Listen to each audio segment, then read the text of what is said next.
क्या हाय and hello एक ही चीज है या दोनों में फर्क है? हम अक्सर मौकों पे इन दोनों लफ्जों का इस्तेमाल करते हैं। सपोज मैं चैटिंग कर रहा हूँ तो मैं उधर हाय बोलता हूँ, अगला बंदा मुझे हेलो बोलता है। मैं किसी से मिलता हूँ जब, तो वहां पे उसको देख के हाय बोलता हूँ। अगर मैं किसी को दूर से देखता हूँ तो मैं उसको देख कर बोलता हूँ हेलो। अगर वो नहीं बात सुनता तो फिर से मैं यही बोलता हूँ। हम लोग फोन कॉल पे जब कॉल करते हैं हमारा पहला लफ्ज ये होता है हेलो। तो यही चीज है कि हमने ये जानना है इस वीडियो में कि इन दोनों लफ्जों के क्या एक ही मायने हैं? अगर एक मायने नहीं तो ऐसे कौन से औकात होते हैं जब हमें इन लफ्जों का इस्तेमाल करना चाहिए? सही मौके पे सही अल्फाज का कैसे इस्तेमाल करना है? अस्सलाम वालेकुम, this is Sadam Siddique and welcome to all of you. कैसे हैं आप सब?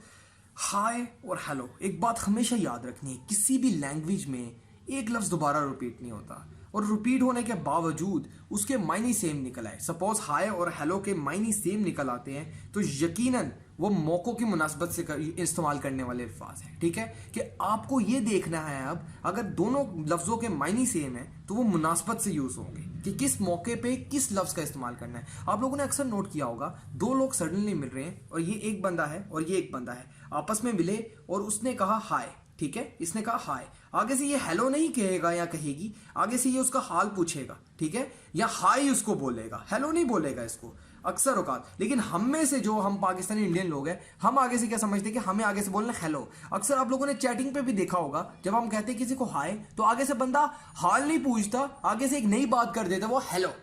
Need to understand the concept right no. आगे से हेलो नहीं बोलना।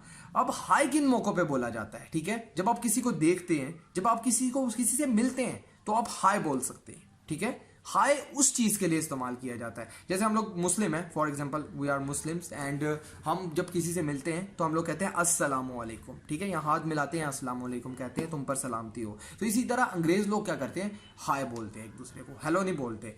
हेलो आप लोगों ने नोट किया होगा, जब आप दूर से किसी को बुलाएं, दूर से किसी को पुकारते हैं हेलो, ठीक है, यानी कि वो मैंने उसको बुलाना है तो मैंने उसका नाम लिया। अगर नाम नहीं लेना चाह रहा तो मैं उसको हेलो बोलूंगा, और जब आप हेलो बोलते हैं तो उसके साथ साथ दूर जितने भी लोग होते हैं वो देखना शुरू हो जाते हैं। ठीक है, दूर से आप पर्सन को मुखातिब कर रहे हो। इसी तरह आप फोन में हेलो बोलते हैं, आप लोगों ने महसूस करना है इस चीज को। हाय नहीं कोई बोलेगा फोन पे, जब फोन किया हेलो अस्सलाम वालेकुम या हेलो हेलो, कॉन्सेप्ट को समझिए। ठीक है, दूर दिखती चीज को हम लोग हेलो कह के मुखातिब करते हैं, पास दिखती चीज जब आप मिलते हैं तो आप एक दूसरे को बोलते हैं हाय।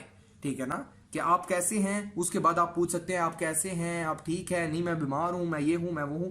यानी कि किसी भी लैंग्वेज में अगर एक लफ्ज रिपीट हो गया है तो उसके अगर मायने भी सेम है तो वो मौके की मुनासबत वाला लफ्ज है। ठीक है ना, डिफरेंट काइंड ऑफ सिचुएशन में आप उस लफ्ज को यूज कर सकते हैं, लेकिन वो सिचुएशन को समझना है। ठीक है ना, अगर हाय और हेलो सेम है मायने के हिसाब से तो आपने इसको मौके की मुनासबत से यूज करना है कि कौन सा लफ्ज कहां पे यूज होता है। ठीक है ना, तो हमें ये नहीं पता चलता कि लफ्ज को कहां पे और किस कॉन्सेप्ट से यूज करना है। होप सो वीडियो पसंद है। अगर वीडियो पसंद आए तो लाइक के बटन को प्रेस कर देना, comment share and support me. इंशाल्लाह नेक्स्ट वीडियो पे हम लोग मिलते हैं। Thanks for watching and keep watching, bye bye.